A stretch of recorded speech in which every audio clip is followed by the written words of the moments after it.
Hi, it's Jeption Mutai here. In this video, I'll be comparing hiring a local freelancer versus hiring an international freelancer. Which one between the two should you hire, local or international? Stay tuned to find out.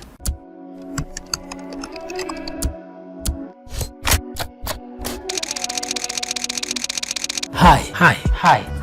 This is Jeption Mutai, freelance and business.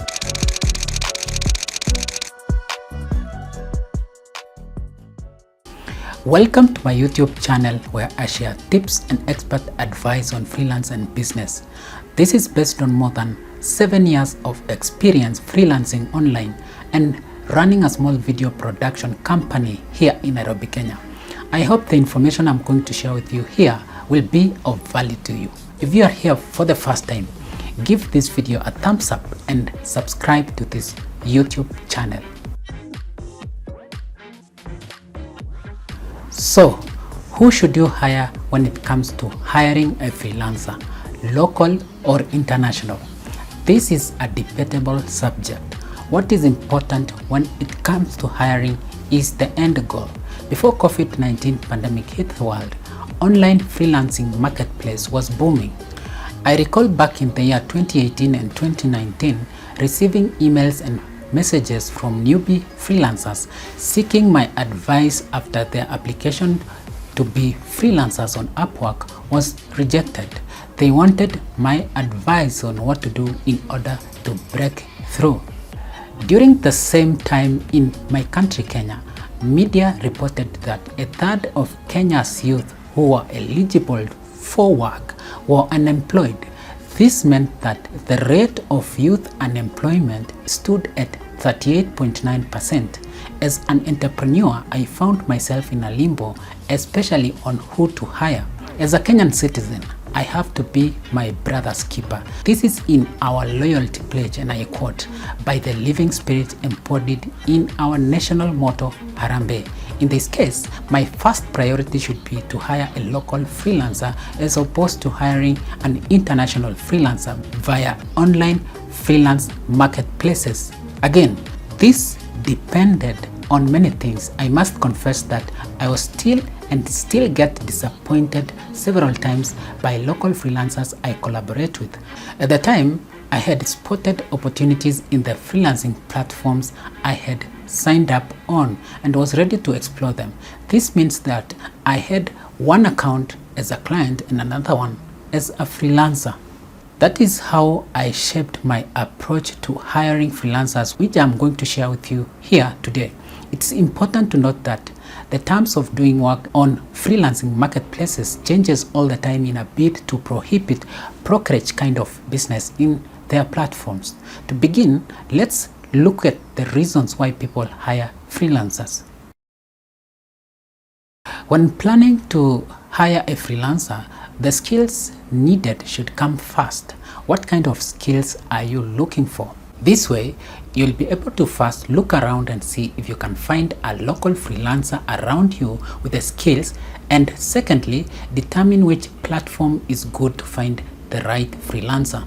Sometimes the skills needed for the project at hand may not be available in your country, or it's hard to find. In this case, you'll have no option other than use the freelance marketplaces to find the right freelancer. Once you have established where to find the skills that you want, you can now proceed and post a job for freelancers to apply. How much time do you have with you to reach out, evaluate, and hire the right freelancer? This is very important. Some projects are urgent and others are not. In my experience, finding a local freelancer with the skills that you're looking for takes time because it's mainly dependent on referrals from the people you know. Additionally, they are spread across different platforms, so it may take 1 to 2 weeks to find one. On the other hand, finding an international freelancer is easy. You only have to sign up on a freelancing platform, post the job, and wait for applications or bids to come in. Based on their portfolio, you can eliminate and remain with those qualified for the job. So the process of hiring an international freelancer takes a few hours. Most of them are always online as they do freelancing full-time. Considering the timeline you have, you can opt to either hire local or international freelancer. What's your budget? Is it within the amount that the freelancers around you are offering? While scouting for a freelancer, it's important not to quote your budget until you confirm that the person that you're interviewing has the skills that you're looking for. That is when you can reveal to them how much you're willing to spend for the project. If they are shy to quote to you an amount, the advantage of not quoting to them your budget upfront is because you may end up saving money besides giving the freelancer a feeling of control on how much they charge for their skills. So if you find that the budget you are being offered locally is expensive, you can consider checking with freelancers from around the world. This only applies if the project can be completed remotely. In many occasions, you will find a better offer from a freelancer in a different continent. That is when you can consider hiring a freelancer from the international marketplace as opposed to a local freelancer. Ease of payment is another important dynamic when hiring a freelancer, irrespective of where you meet them. How easy is it to pay them? Are you ready to comply with online payment schemes? When you have this in mind, you'll be in a position to know which option to use in order to save money. Paying a local freelancer is easy. I also find it very good to consider a local freelancer first, since at the end of everything, you will remain with a good business relationship and you can meet them in person. For creatives, you may later find out that you can join hands and build something great together. Some contracts dictate how you are going to handle a project. Non-disclosure contract is very common in the freelancing world. Make sure you read and understand well the contract terms. If you are hiring a freelancer to provide a certain service which is part of the contract, ensure that you replicate the contract and have whoever is part of the contract to sign. If you fail to do so and the person you hired shares the contents of the project and the contract prohibited sharing contents of the work in any manner, you may find yourself in trouble.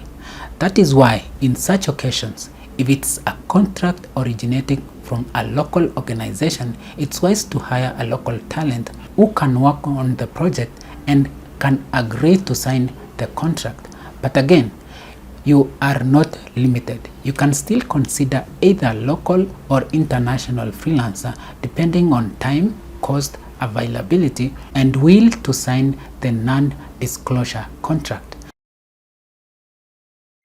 So here is a summary and rating in terms of finding a local versus an international freelancer. In terms of skill, they are scarce locally, like mainly dependent on referrals, but international freelancer, you can find them on the freelancing platforms within a few hours. In terms of timelines, it takes time to find a local freelancer as opposed to international freelancer we can find within few hours. In terms of budget, the budget mostly reasonable, you get value, as opposed to international, you get all cheap and expensive. But at the end, also in most occasions, when you hire a cheap international freelancer, you may end up losing money because of the learning curve and the freelancers offering or delivering poor job. In terms of payment methods, it's easy to pay a local freelancer, and international freelancers, sometimes there is constraints in terms of depending on their nationality on how you can pay them. In terms of contract terms, local freelancers sometimes are difficult. They refuse to sign a non-disclosure contract as opposed to an international freelancer who really takes their time to read the contract, and they are willing to sign a non-disclosure contract. So in summary, in a score of 1 to 5, 5 being the best, local freelancers scores 3 out of 5, and international freelancer scores 3 out of 5 as well. So it's a draw. Now from here, it's up to you to decide who you want to hire depending on the terms of the contract, the time that you have, budget, payment methods, and contract terms. Having the ability to handle both hiring options is good.